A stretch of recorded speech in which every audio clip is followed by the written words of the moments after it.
maraming cinemas in over 220 cinemas nationwide. Maraming salamat po.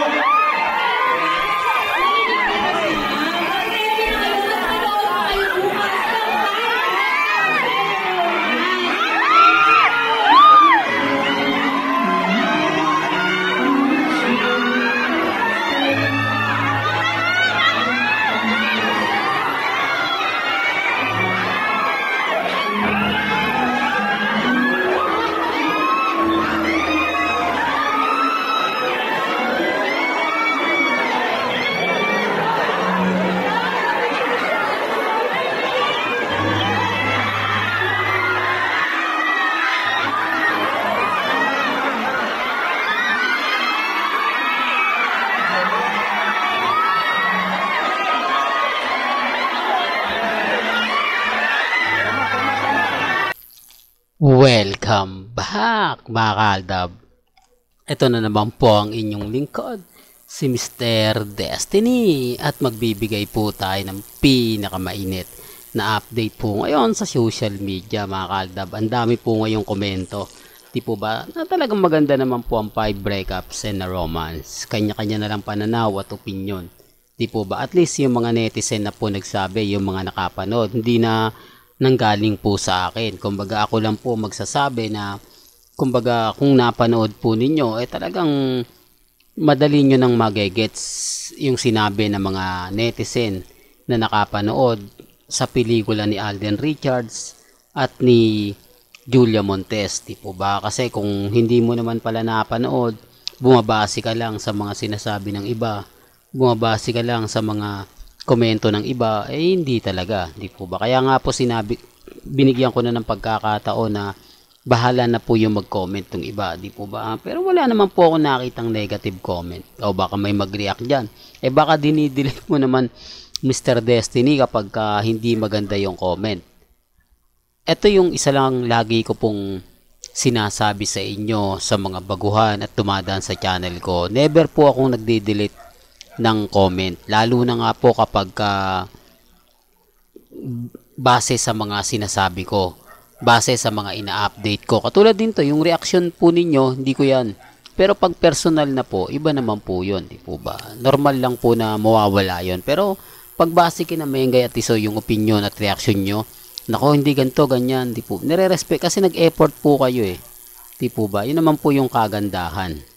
Sinasabi ko lang po ito para po sa kaalaman ng lahat. Ang pinakamaganda nga po rito etong issue ngayon na kumakalat, ang aminan o naglalabasan na nga po yung anak. Tapos nag-post pa si Christopher Martin na sinare pa talaga ni Alden Richards kani-kanina lang. No? Tatawa po kayo, hindi naman lingid sa inyong kaalaman na si Christopher Martin, nireveal niya rin yung anak niya, 7 years old na. Babae po yun mga kaaldab.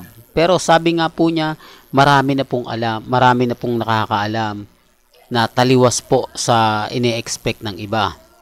Dito po sa nangyari, siguro naman di na lingid sa inyong kaalaman kay Francis M. Di po ba, medyo siyempre tayo nakikiutyoso rin, nakakimarites tayo. Marami na rin po pala nakakaalam na taga barangay po sa tinitirahan, parang Bulacan lang po, di po ba? Marami talaga nakakaalam, marami nakaka-relate, pero hindi po nila sinasabi. Ang ibig kong sabihin, yung mga bagay-bagay po na inililihim nila, ngayon lumabas na. O ibig sabihin, marami talaga nakakaalam. Kaya nga po hindi na nag-react si Pia, si Ma'am Pia, dahil alam niya naman po pala na totoo. Di po ba? Kaya nga po dito, sa mga naglalabasan po ng reveal ng mga anak, talagang mainit, mainit. Wala akong sinasabing sinasabi ko lang viral siya, di po ba? Basta sa akin, yung iba natatawa na sigurado sa mga sinasabi ko. May kanya-kanya tayong pananaw, may kanya-kanya po tayong opinion. Ako, kung ano lang po yung nababasa ko, binabahagi ko lang at sinishare ko po sa inyo. Hindi po ba? Yun naman po yung maganda. Pabor man o hindi pabor man o hindi, kailangan alam po ninyo. Di po ba? Kaya nga po natutuwa ako na nagre-reveal na, naglalabasan na yung mga hindi dapat ilabas. Kumbaga, sa bagay mga kaaldab, may kanya-kanya tayong pananaw, may kanya-kanya po tayong opinyon. Ako, masaya po ako sa mga bali-balita po sa Instagram, sa Twitter at sa Facebook. Bahala na po kayo mag-react, bahala na po kayo magkomento. Basta sa akin, masaya po ako kapag may mga update katulad kay Alden Richards, di po ba?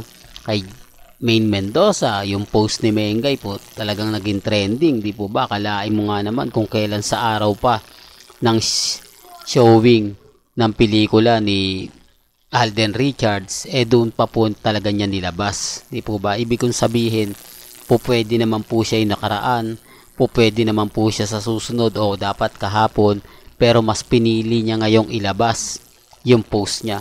Parang may mali, di po ba? Kung pagbabasihan niyo po yung mga sinasabi ko, madali po tayong magkakaintindihan. Madali po tayong magkakaunawaan.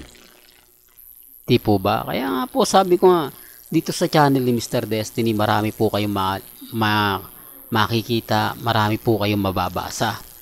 Di po ba? Ang importante lang naman po, yung mga sinasabi ng ilan, ina-update ng ilan. Kaya dun sa mga taong nagsasabi sa akin na, naku Mr. Destiny, may mga ganito ganyan, may mga ganun, okay lang naman po. Sabi ko nga, kung sa tingin po ninyo na fake news ako, okay lang naman, tanggap ko naman po yan Pero mapapaisip kayo sa mga sinasabi ko, kahit pa paano magkakaroon kayo ng idea na parang totoo naman po yung sinasabi ni Mr. Destiny.